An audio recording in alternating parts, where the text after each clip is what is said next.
Beekeepers are being reminded to continue carrying out mandatory surveillance on their hives as part of the effort to eradicate Varroa mite.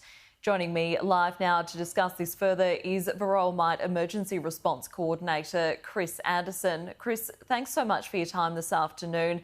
Last year, there was a rapid response to the detection of Varroa mite in New South Wales, and we saw a number of eradication zones set up. What's the current situation at the moment in New South Wales?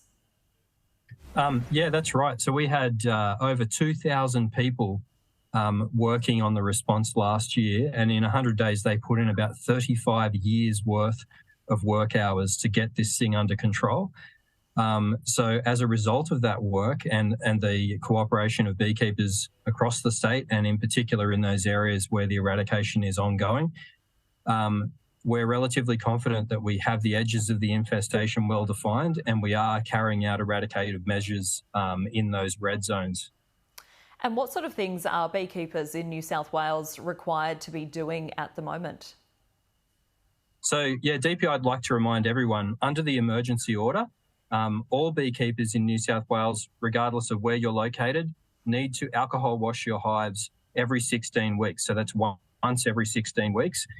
There is a formula for the number of hives that you're required to do, and that's on our website. And when they do those alcohol washes, they then need to report the results to us, whether they're a positive or a negative. We need that data. It's very important to the industry. Do you think it is possible at all to fully eradicate Varroa mite? Look, we're certainly giving it our best shot. We're the only country in the world that has had a serious attempt at eradication.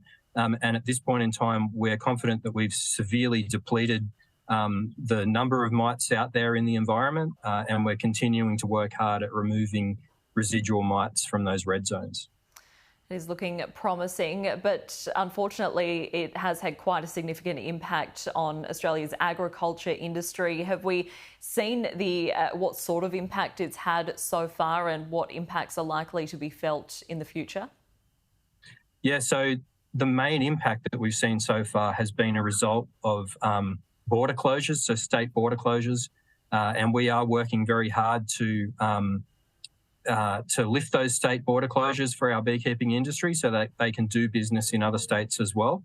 But that pales into insignificance compared to what would happen if the Varroa mite does get out and establishes across Australia, which will lead to the loss of all wild bee colonies in the country. And this will then have an adverse impact or a severe impact on our ability to produce food.